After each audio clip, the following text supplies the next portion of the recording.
This is the On the Pony Express podcast, hosted by Billy Embody, brought to you by Epic Estate Wines. Walking strong on the Pony Express, a weekly segment with SMU alum, owner, vintner of Epic Estate Wines, Bill Armstrong. Epic Estate Wines, world-class wines from Paso Robles wine country. Learn more, Epic, EPOCH, epicwines.com. And now your host. Billy Embody. 1, 2, 3, let me go. Welcome in, ladies and gentlemen, to another edition of the Walking Strong podcast with Bill Armstrong virtually today. Welcome in, Bill. How you doing, Billy? I'm Billy Embody, and I am good. We are coming at you guys after another SMU victory, and this one was North Texas's first not one-score possession game. SMU took it over in the second half. Wait, what the fuck does that even mean, man? What is non-one score? What? So the previous 3 weeks, North Texas faced the class teams of the AAC, besides SMU, and all were one-possession games. Oh, okay, yes. Yes. Ours was not only a multiple possession game, it should have been even more than it was. Yes. Let's get your thoughts on that. What do you think? Of the game? Yes. Let's talk about our wine since we're drinking here. Yes. We have an unbelievably nice wine today on the Pony Express case. Everybody, this is our Epic Tempranillo. Tempranillo is one of the great varietals of the world. One thing I learned in sommelier school, and that is there's so many varietals in the world beyond just Cab, Cabernet, and Chardonnay. In fact, in class, we would say ABC, anything but Cab, anything but Chardonnay. And this is one of the world's great varietals. It's super, super good, really big, really powerful, which is, by the way, the reason I chose it for the Memphis game, because every time I think of Memphis, I think of big and powerful. I mean, I hate going up and playing Tiger High. I do. I mean, I've been there. I love their stadium. Liberty Stadium is great. And, but man, they're tough and they're big. And frankly, they used to intimidate me. They're not going to intimidate me this year with our team. But anyway, that's why I went with the big, powerful Tempranillo. Cheers. So those of you from Memphis, you might want to call it Tempranillo. But since we have so much Spanish influence in Texas, we call it Tempranillo. Anyway, some of the great wines in the world are from the Spanish region of Rioja and Ribera del Duero. And I will put this glass bottle of Tempranillo against the best of what Spain ever has to offer. We have been selected as being the U.S.'s best Tempranillo by multiple critics. It's a little bit like being the tallest midget because there's not a lot of Tempranillo in the United States. But can you say midget anymore? Is that politically incorrect? The tallest small person? What do you just somebody short. Somebody short? Okay. It's called short shaming, though. So once you get to that, then you get canceled. Then you get canceled. We're just going to get canceled regardless, right? I mean, no matter. Let's make it through the season. Yeah, no kidding. I mean, the fact that I was able to make it through that talk with Mary Crow last week and not be so, yeah. Blessed. You're right. We can keep trying wines. Keep trying wines. That's what we get to do because of that. Our reward on the other side. All right, let's talk about the game. You want to? Yep. I thought we were great. First of all, my rule of thumb is if we have 200 yards rushing, we're going to win. And we had 320 yards rushing or something like that. Yeah, 318. It was incredible. And we hardly didn't even need to throw the ball. I mean, we're going to get right down to it. I mean, Rooster goes for a lot. LJ goes for a lot. Kamar shows his brilliance yet again. And so that was just delightful to watch. Preston was solid as usual. Threw a couple of absolute dropped touchdown passes. Oh, I mean, absolutely unbelievable. Easily could have had 2 easy scores. So that 45-14 score, the game wasn't as close as that, or excuse me, the 45-21 score. It wasn't as close as that score indicated. I completely agree. And you and I were texting during it, and defense off to a tough start. North Texas, the number 1 statistical offense in the American, going into it, was able to move him up and down the field a little bit. SMU was able to keep pace with him, though, and I thought that was important. That was a game where, yes, North Texas was able to move the ball in the first half, and then it was just a completely different defense that came out in the second. It was that was a game that in the past years and years, as Rhett Lashley today said, it's taken SMU 40 years to get a defense in the top 10. Scott Simons has put it together, and they were just able to find their way. And credit to the coaches, credit to the players. They just stepped up in that second half. You know what? I didn't go into the locker room at halftime, which I do sometimes, but I wonder, was it the kids that fired themselves up, or was it Simons, or was it Rhett? All I know is when they came out in the second half, it was just an ass whipping in the second half. I mean, they got that ticky-tack score at the end of the game, but I mean, how many first downs did they even have in the second half? It wasn't a lot. I can look it up right now as we're talking. I felt like, and tell me if I'm off base with this, it was 6 first downs in the second half compared to 12 in the first. Mm-hmm. I thought it was SMU's best half of football, especially relative to the opponent of the season. I totally agree with you. And I wasn't nervous at halftime, but I wasn't comfortable at halftime. Yep. We'd had the drops and, blah, blah. And I know that UNT's got that good quarterback. He's a good athlete and all that. So, hats off to the Ponies. It was really a nice game. And, again, defense wins it. Defense wins championships. So I'm super pumped. Speaking of being pumped, I am pumped for Saturday morning. I love 11 a.m. kicks. I know other people might say, we freaking hate 11 a.m. kicks. Especially, on the road, I'll take it. But look, in my position, you've got to, stay composed all day for the late kicks, which, by the way, 8:00 on Friday was unbelievable. Yeah, I got home till 1 a.m. Yeah, you've got to stay composed, and you can't have too much fun. And then you got to go in and cover the game, and then you're up super late. 11 a.m. kicks, I'm going to be done by 4:00 on Saturday. This is so selfish. Jeez, dude.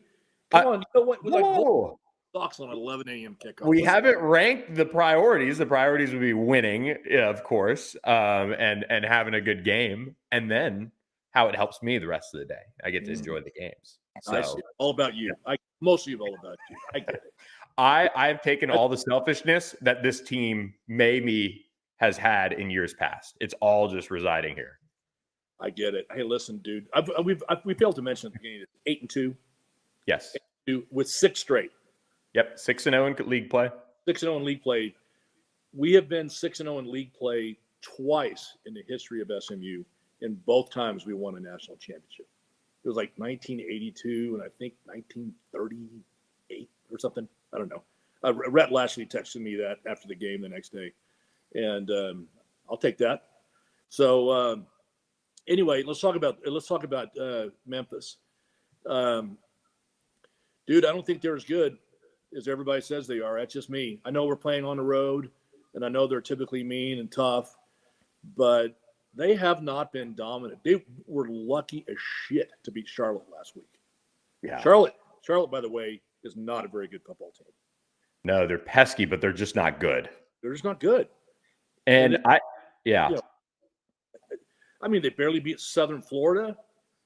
Yep. Their last 3 games have not been dominant at all. No. The Charlotte game, they had 4 turnovers, which 4 turnovers. If you're looking at turnovers against SMU, forget it, dude. We're just gonna roll. And so they have allowed 38 or more points in each of their last 3 games. And I'm just looking at the scores right now. I'm not looking at if there was a defensive touchdown or a kickoff return for a touchdown or whatnot, but they have given up some points. Their offense is good. Look, I got to give SMU's coaches a little bit of credit on this. Scott Simons has been dead on each week, kind of in his assessment. If he feels a certain way about a defense or an offense coming in, he'll say that's the best offense since. And North Texas was the best offense since Oklahoma, one could argue. And then this week, he followed that up and said, this offense is the best offense since Oklahoma that SMU faced. And he even said, Seth Hennigan might be playing better than Dylan Gabriel. So if SMU's defense can settle in early, I think that's the best versus last week where, it was kind of dicey there and they made adjustments and came out firing on all cylinders. If this gets into kind of a dogfight, I don't worry about this team. I just worry that a bounce here or there and you can drop it. Okay, that's fair. That's fair. I'm a little bit more optimistic, but maybe I'm just not going to practice every day this week because I'm out of town, and therefore I'm not. I'm working on other stuff right now. But I don't know. We were just. I think this is the team of destiny this year for SMU, a little bit like TCU was last year when Sonny lucked his way into the national championship. By the way, I really enjoyed that last game, the UT TCU game. Not that I have to mention TCU every week, but as long as TCU loses, I'm going to mention it. I'm just saying because they are 4-6. Just saying. They are. It's got to be one in. I think 1 in 5 since you called them a little. I'm tracking it week by week. Did I say that? Yeah, somewhere along the line. You edited out what I was really thinking. So, but by the way, speaking of close games, did you watch that Tulsa Tulane game? Oh man, the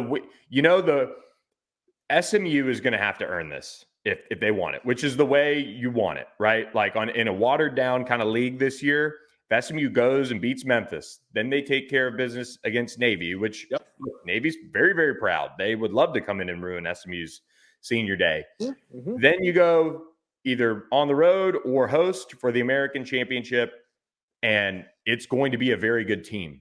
It seems like the only losses that, if you're SMU, you hope happen are dishing one to Memphis, and then whoever the winner of Tulane UTSA is next week. You got to earn it.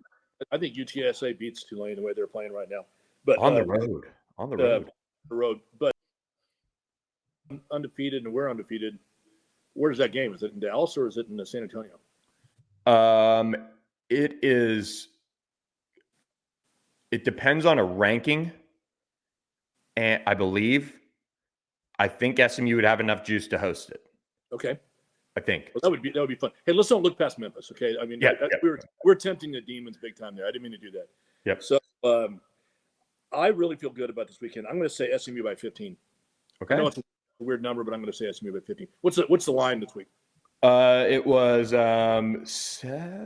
Let's see. I'll look it up as I share how I feel, which I think SMU does have the chance to win by double digits. I really do. I trust this team. I trust this defense. And Memphis is currently 8-point underdogs to SMU. The total is set at 67.5, which I believe was what it closed at for last week's game as well. So the predicted score right now is 43-28 per OddsShark. So one of those gambling sites, but yeah, OddsShark. I like SMU. I know I've been on the trend of going 45-15, 45-17, 45-13, kind of around that area. I'm going to go 42-27 this week. I guess I like where I like SMU's just total team makeup, and I like their consistency. And if there is a little falter here and there, they've found ways throughout this season to correct them. My biggest worry is, all right, you can't let Seth Hennigan get going because he's a little different than Chandler Rogers from last week at against UNT. He's just got a little bit more of that grit to him through 3 years of starting now. And I mean, he almost won it for him last year. I mean, he was almost able to pull that off. That was dicey there at the end. But SMU can exercise a demon this weekend. I agree. I agree with you. I'm not gonna go on a big love train towards Hennigan on this one that much. The guy I'm gonna go on a love train for is Pratt of Tulane.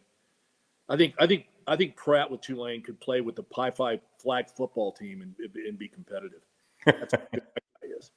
So, but anyway, all right, that sounds great. I'm psyched for the game. I don't think I'm going to be there, unfortunately, but great stadium.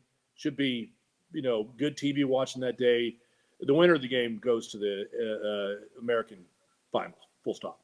Yeah, I think so. I don't think we see it.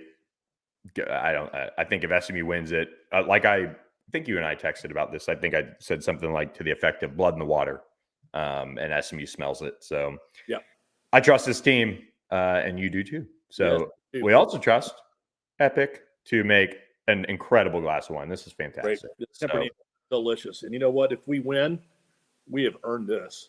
We deserve it. Of course, if we lose, we will really need it because that's a tough. Might need the case. They might need a case that entire night. Everybody out there who's ordered a case, order another case if that happens. Yeah. So anyway, awesome podcast. Thank you very much, Billy. Sorry I wasn't there in Dallas to do it with you live. It's okay. We keep it rolling. Appreciate everybody for listening. Check out the Walking Strong podcast, and cheers to another SMU hopefully win on Saturday against Memphis, 11 a.m. Central. So, Bill, enjoy the game. You guys out there, enjoy the game as well. We'll catch you next week with another edition. Thanks for listening. Thank you, Billy.